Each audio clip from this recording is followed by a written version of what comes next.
Hello everybody and welcome to my channel. We are back to our regularly scheduled events. October is always really fun, but I feel like I took on so much. I took on so much stuff, and then with the disaster of reading Misery, I still don't know how that video is gonna do because I'm filming this on Wednesday and that video is not coming out until Friday. I'm still very scared to put that one into the world because I could not find a bad review of Misery. I think I saw Gabby's old review of it from like 5 years ago where she gave it, I think she gave it still like a 3-star.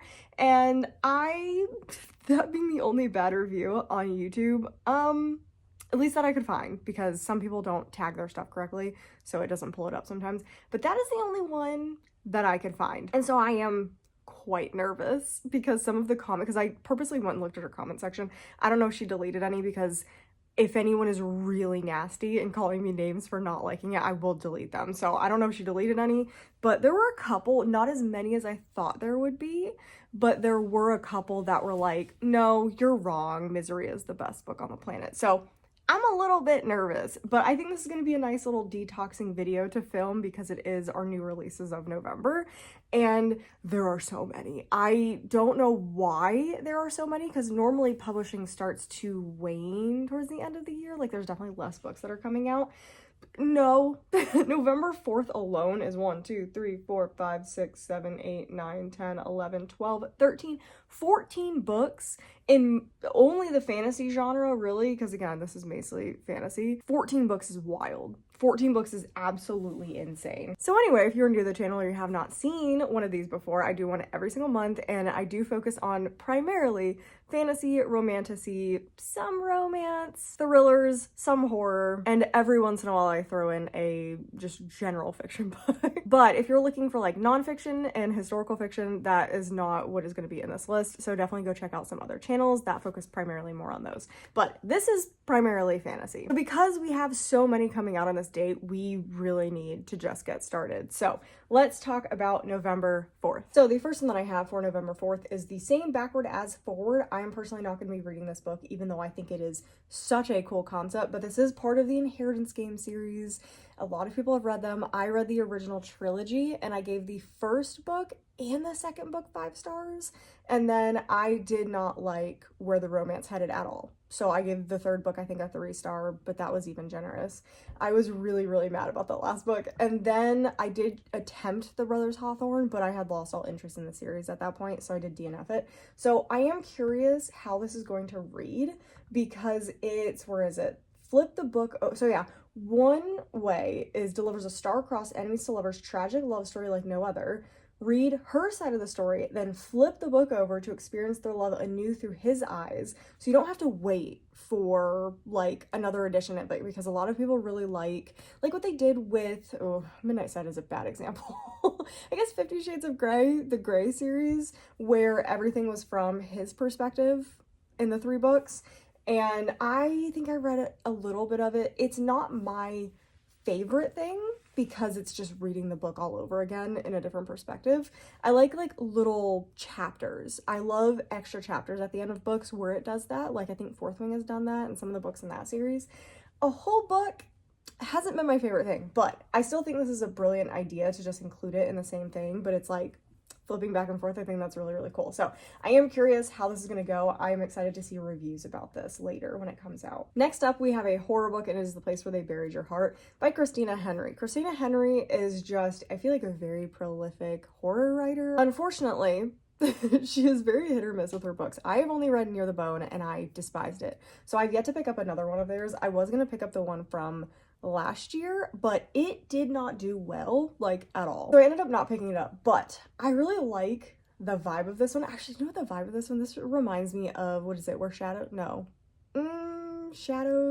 What is that TV show with the vampires? It's the comedy show. Oh no, what is it called? Shadows Meet? No. Where Shadows Meet, I think, is like a book title that I read earlier this year. Oh no, I don't remember what it's called. You guys probably know what I'm talking about. I'll pop up the name or what the TV show looks like, but I think it was a movie first and then it got changed into a TV show, or vice versa. It's one of those, but it's like a comedy thing. The cover of this reminds me a lot of that. Or Dark Shadows. It looks a little bit like Dark Shadows. So this is a woman must confront the evil that has been terrorizing her street since she was a child in this gripping haunted house novel. Perfect for fans of The Last House on Mila Street and Tell Me I'm Worthless. But I do like the idea of a haunted house story. I generally enjoy haunted house stories. Next, we have a young adult fantasy called Deadly Ever After. Two dead princesses must find true love's kiss to bring them back to life in this heart-stopping romantic fantasy debut. For fans of Cinderella is Dead, did not like that. And then Girl, Serpent, and Thorn is on my TBR still. I have a copy upstairs. Both girls wake up in a cursed forest. The gods offer them a second chance at life if they can find true love's kiss, but there's a catch, the gods warn. While the right kiss will save you, the wrong kiss will kill you. That's fun. That's really fun. Okay, I was wondering if it was going to be sapphic. Okay, standing right in front of them. I was hoping it was going to be sapphic because I think that's a really fun story. So that sounds like a really cool one. I love the artwork. It does look very similar to the artwork for Cinderella is Dead. So I'm curious if it's the same artist. Ship of Spells. We have a very, very pretty edition. Let me check. Is this Red Tower? Yes, this is Red Tower. I am highly suspicious of Red Tower books now, but a war-scarred mage. Ooh, it already has a 3.83 with only 129 ratings. That's a little nerve-wracking. So, a war-scarred mage, a sentient ship, I don't know about that, a secret that could drown empires. Last time I tried to read a sentient ship type of thing, it was a sci-fi, and it was the Red Dawn, the Red Wake, the Red Scholarship Wake, something like that. Came in a Lumicrate. It was really bad, and I did not like the sentient ship kind of thing. So, I don't know if this will particularly be for me, but it does seem like it could be like almost like a pirate book. Ship of Spells is perfect for readers who crave the raw grit of Arya Stark, the world building of Samantha Shannon, that's part of the Orange Tree, and the slow burn tension of enemies who should never trust or want each other. Okay, adult fantasy romance. We'll see about this one. I'm not sure about this one. Next is Gilded in Vengeance. I definitely picked this one because Gilded Age kind of situation happening here. That's kind of like the only time I like historical fantasy is I don't like historical fiction, but I like fantasy books set in the past. I prefer actually fantasy books set in the past than fantasy books set in the current day. I'm not like the biggest fan of that, but this seems really cool. I really like the cover. Revenge meets the Gilded Age in this thrilling young adult fantasy. That's interesting. Oh, wait, Revel. Oh, okay. This might be also why I picked it way back when. Revel or Revel, I have no idea how that book is said. I read that for one of the Outcrate purges, and I think it was like a solid 3-star. It was just a little bit too long. I liked the writing, and I liked how the story was told, so that's probably one of the reasons I did that, and the historical aspect was really good. Thrilling young adult fantasy set among the glittering magical elite of the late 1800s New York society. Yes. 2 girls attended a magical ball, but one was never seen again. At least that's what those who betrayed her believed. Yeah, this sounds pretty great. Betrayal, friendships, and it looks like love too. So I think that's going to be great. I will be picking that one up. Can't talk about this one too much, but this is the 3rd book, and I believe final epic conclusion of the Empire of the Vampire series, Empire of the Dawn. I do have my copy is about to be sent to me from a Lumicrate, and when I finally get that, I will start the 2nd book because there is a massive gap between book 1 and 2. And so I was really nervous there was going to be a huge gap between 2 and 3. There really wasn't that big of a gap between 2 and 3, but I was still really nervous, so I didn't read 2. And I'm also very intimidated because Empire of the Vampire messed me up. It messed me up. It was so good, it messed me up. Basically, the entire series is following the last, like, a vampire hunter in an apocalyptic world where the vampires have taken over because the sun has gone away. So the vampires are all powerful. I mean, they are vicious killers. They are vampires. So I loved the 1st book. I'm really excited to continue, and this is the final one. I think this is pronounced House of Sapphire. I don't think it's Sapphire. House of Sapphire. This is Marissa Meyer. I will always attempt Marissa Meyer books because of how much I loved the Cinder series. I did not read Heartless because it sounded really sad, but I probably would have liked it. This is The Tale of Bluebeard, which I don't know Bluebeard's story, so I am curious about that. Maybe I should read something about Bluebeard before I get this book. And this is a young adult. This is romantasy and murder mystery. I am curious though, sometimes if all of these are actually romantasy or it's just the buzzword, so they're classified as romantasy. Like, I would believe the Red Tower was Romantasy because it's Red Tower. Red Tower is almost primarily Romantasy, I believe. But like Marissa Meyer writes really good fantasy worlds, like in Cinder and Heartless. So there are strong romances in those, but I would classify those as fantasy with romance in it. So I am curious if this is going to be romance first, or we're going to have a really good plot. For our main character, Mallory Fontaine, she comes from a long line of witches. She's a fraud. She is able to see ghosts, and she and her sister have maintained the family business. Ooh, they conduct tours of the infamous mansion where the first of the Saphir murders took place. Oh, this is cool. Brutally killed 3 of his wives a century ago. This sounds like classic Marissa Meyer like situation going on. Strong female lead, probably. Ooh, okay. This sounds really good. The next is The Sacred Space Between. I really love this cover, which is one of the reasons that I picked it, because I don't... Yeah, the comps are not good for me. The comps are not good for me. An enchanting enemies to lovers fantasy about an exiled saint and the devout why am I having a hard time with this word? I said it earlier. That word. I don't know why I can't say it. Iconographer. That doesn't sound right. That doesn't sound right. Sent to paint him for fans of Divine Rivals and A Study in Drowning. I didn't like either one of these. We're gonna have to look it up. Please tell me. Iconographer. That's correct. That is definitely right. Iconographer. Oh, that was embarrassing. It's like I've seen that word so many times. I don't know if I've ever had to say it. And I'm really bad at saying the words with like the graphers at the end. So oh no, I forgot how to say it already. No, we're not doing that. We're not doing that. I'm gonna have to practice saying it later. I'm not gonna remember though, because it's cartographer. See, I got that one. Iconographer.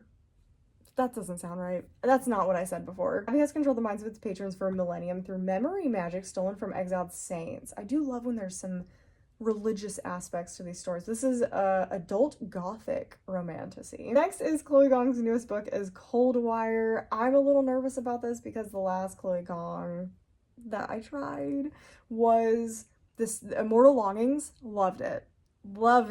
Hated the second book. I absolutely loved the second book. I was really disappointed.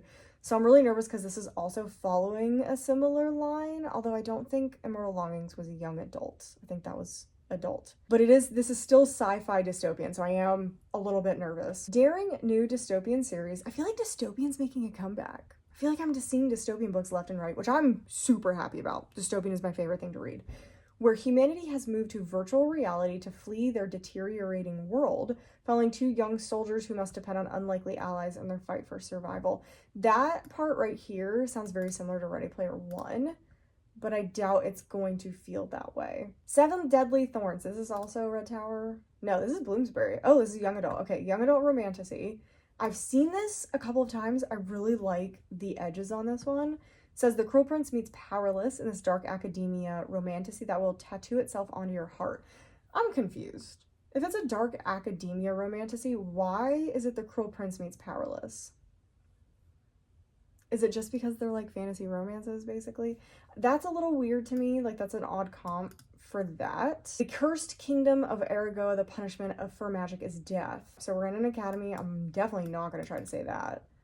Our main character looks to be Viola. Deadly shadow magic is discovered. The queen gives her assassin new assignment and a new cursed tattoo. 7 thorn roses on his arm. For 7 days, he has to hunt Viola down and kill her. Okay, cool. So she turns out to have magic. A shadow. Oh, her newest. Okay, yeah, her new assassin is gonna hunt him down, and if he doesn't kill her, he dies. This is great. This is great. Oh, he's a prince. Arrogant fellow student. Yeah. It's everything I wanted. I get it. I get the Cruel Prince now. I get the Cruel Prince thing, because you have entitled prince, arrogant fellow student. Yeah, makes sense. Next up is Blackthorn. This is by Bramble. See, it's hard to tell now, because it used to be just Red Tower doing these edges, but now it's everybody. Deluxe edition has the central edges, foil case stamp, exclusive end papers, and a detailed map. The maps are what get me. The maps are what really get me normally with these. I love a map. Diabolical Mind, let's see. New enemies to lovers romance filled with explosive secrets, nail-biting gothic suspense, and the dangerous lure of dark magic. Ooh, our main character's mother died suspiciously. Our main character's name is Maven, which I really like that name. She is going back to this area for her grandmother's funeral, but she goes in... Oh, her grandmother's body has vanished. Oh, oh no. That's not great. Betrayals, romance, etc. Ooh, I love when it puts like the things revenge, touch her and die, shadier than shade hero, forbidden romance, grumpy grumpy, plot twist galore, Beauty and the Beast. Ooh, that makes me a little nervous, Beauty and the Beast. Enemies to lovers to enemies to question mark. That definitely hints at potentially a second book. It doesn't say it's a series, but normally something like this is like something happens at the end and then you have to go into another book. We're getting to the end of November 4th only. Son of the Morning by Akweki Emezi. This is a steamy paranormal romance set in the Black South, a bold new foray that takes us on a journey of magic and fantasy from the Whispering Creeks outside the City of Salvation to the very depths of hell itself. I'm actually very interested in trying this one out. Yeah, so we have our main character Galilee, who lives in a formidable clan of black women sequestered deep in the Weeping Willows. And then she meets Lucifer. Lucifer. He's fronting as the head of security for her wealthy friend's family, protecting a mysterious ancient artifact. This is a book I got yesterday. It was out a little bit early, and I actually thought it came out last month. So I was surprised when I saw it came out November 4th. A Fate So Cold by Amanda Foody and C.L. Herman. I am really nervous, especially with this rating. I loved the first book of all of this villain series. That first book is a 5-star favorite, one of my favorite young adult books of all time. DNF the second book. It did everything I didn't want it to do in the second book. I hated the second book. To me, the first book had such an amazing setup, and then it was just squandered in the second book. So I know it's very polarizing. A lot of people love it, and then everybody else is kind of like me and DNF'd it or hated it while they loved the first book. So that's really sad. It's honestly really, really sad. And it says it's going to be a duology. For most of the year, summer reigns peacefully over Alderland. Then, for 6 brutal weeks, winter rages, obliterating towns and wreaking casualties. Magicians bond with powerful wands of summer to defend the nation, a duty that costs many their lives. So we have our 2 main characters, Dominic Barrow and Ellery, and they're going to be the chosen 2. I find that very fun. Must thwart the oncoming cataclysm together, and in trying to fulfill their destinies, they wonder if they were brought together for a second fate to fall in love. Sounds like it could be great. Sounds like it could be great. Also, ignore the nails. Yeah. Ignore those. I gotta take the nail polish off. It lasted a whole week with no base coat and no top coat. So I'll take it. But I literally was in the middle of removing it when I was like, let's do this video. The next Adrian Young, Fallen City. This is a young adult fantasy romance. The great walled city of Azara, political turmoil ignites a rebellion 100 years in the making, but when a legionnaire falls in love with magistrate's daughter, their love will threaten the fate of the city and the will of the gods. Again, I hope it's not instant love. It's just not a fan of it, but it does make me a little bit nervous that is potentially where we're heading. We are officially moving on to November 11th. We have 1, 2, 3, 4, 5, 6, so still 6 books for November 11th. I mean, there is a lot coming out in November. This is one I've seen everywhere in NetGalley, Your Knife, My Heart. I feel like a lot of people have already read this one, 785 ratings. It's a 4.56. This is definitely a dark romance. Normally don't cover those on this channel. However, do love the cover, and I do know there are fans of dark romance, so I'm going to talk about it. I don't necessarily think this is one that I will pick up, but I do know there are quite a few people that are interested in this one. Cameron Mortem has a problem. He can't stop killing his partners. Officially labeled clinically insane, he's also one of the most lethal assets in the Dark Forces, a brutal underground military operation built on obedience, survival, and silence.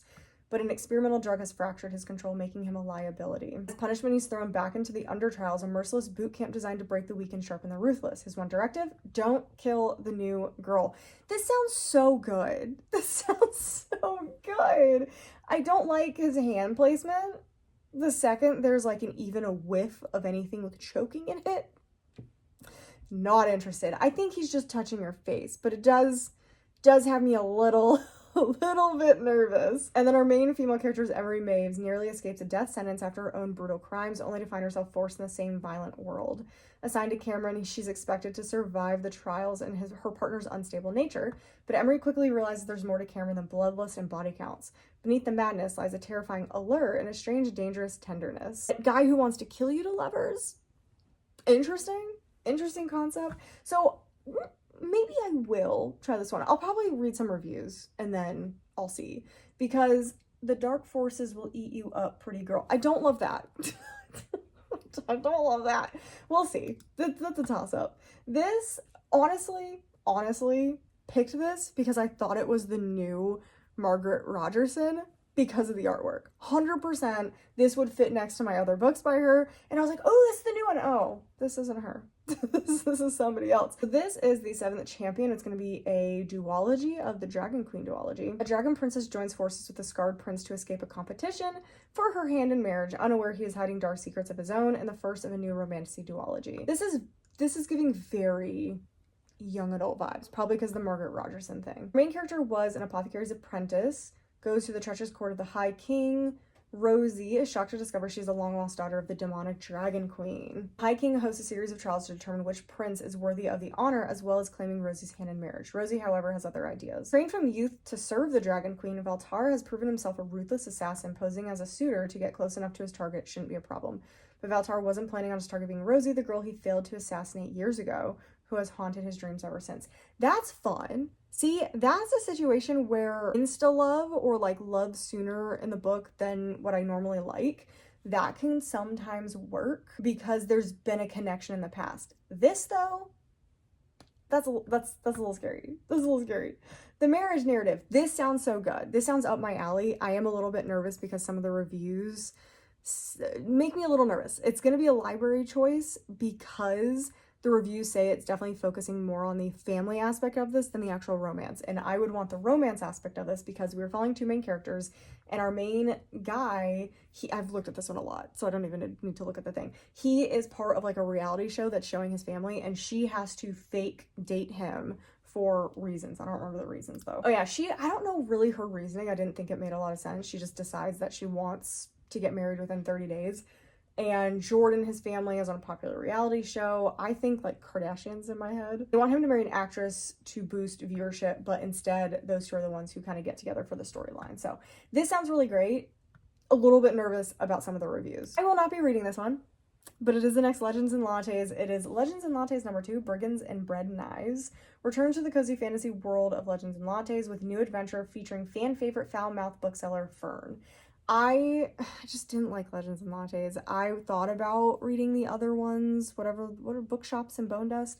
I just was like, I don't really want to. I realized I just don't want to read this series. So it is not for me. I know a lot of people love this. Not the biggest fan. Can't really talk about this one. I still have yet to read Will of the Many, but this is a highly anticipated release, The Strength of the Few. And like I just said, it is the second book after Will of the Many in the Hierarchy series. Ooh, next is Break Wide the Sea. I thought this had a really cool cover. A young woman cursed with a fatal heartbreak-induced sickness must race against time to find a cure and protect her family legacy from the ancient Finn folk that would destroy it, the fiancé that would kill her for it, and the boy who would love her if she forsook it. A lot of stuff happening. That's all I want to know. That gave us a really good breakdown. Moving on to our last date in November, that is November 18th. I want to say, yeah, I couldn't find anything for the week after. I don't know if they just don't have anything publishing because it's Thanksgiving. That seems kind of weird, but I don't know. I didn't find anything for those dates. If anyone finds anything, definitely let me know. As usual, let me know in the comments if you find anything that I missed. But this is I, Medusa. I'm always down for a Medusa story. I love Medusa. I think she is such a, I was gonna say underrated, but I feel like people are catching on to how cool she is and how poorly she was treated in every mythology story. So I love this, and it's called a villain origin story. Yes. So I would love to see, like, read her tragic tale going forward and hopefully, like, get more into her head. I just think that sounds really, really good. So I am really excited to read this one. I think this copy is also stunning. Next one, Violet Thistlethwaite is not a villain anymore. Nervous because this is a cozy romantasy, it looks like. A powerful plant witch and a grumpy alchemist must work together to save their quiet town from a magical plague in this debut cozy fantasy romance about starting over, redemption, and what it really means to be a good person. I feel like for cozy fantasy, I just don't want to know like too much that's going on. Oh wait, Guy Shadowfade is dead. What? After a lifetime as the Dark Sorcerer's right hand, Violet is determined to start over. Oh my gosh. Okay, I wasn't expecting that. So she was part of the Dark Sorcerer's thing. Okay, interesting. Wants to be someone better, someone good, and moves to a quaint little town. Okay, that actually sounds really fun. Sounds kind of fun. So a little less nervous now that I just read that. Ooh, this cover. I hate this cover. It's weirdly, like I want to stare at it, but the eyeball kills me. I hate this cover, but I do really love the Archivist Side series by Neil Shusterman. So this is called Mindworks, an uncanny compendium of short fiction. So I'm not the biggest fan of anthologies or short stories, but I'll give it a shot. And revisit the Archivist Scythe universe for 2 new tales of the Gleaning. That's just rude.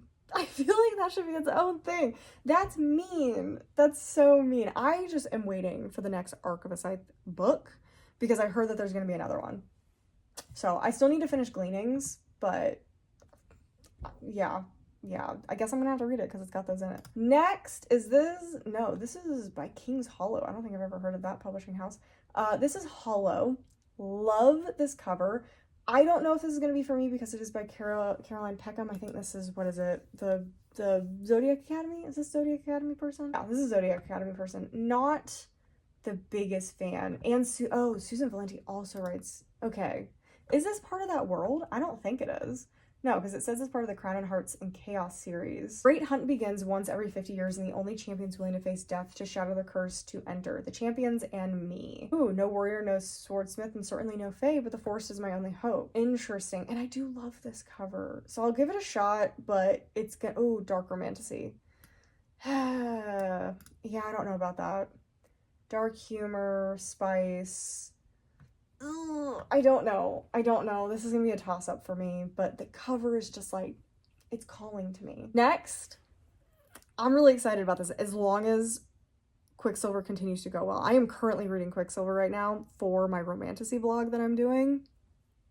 Kind of obsessed with it, to be honest. Already 160 pages, and I think I just started it yesterday, and I could have read way more, but my mom was visiting, so we got to hang out and watch Dancing with the Stars instead. So anyway, second book coming out is Brimstone. This is following our main character who is human, who ends up in like the Fae world, and we're learning about the politics and the Fae and her world and all the stuff that's gone wrong. So I'm excited. I don't know where this book is going. Don't know where it's going at all. So I'm really excited to read this and then potentially pick up Brimstone if I end up liking this one. There is still a lot of book left. And then the last book for this video is I'll Find You Where the Timeline Ends by Kylie Lee Baker. Kylie Lee Baker, I feel like, writes such a wide genre of things because they also wrote Bat Eater.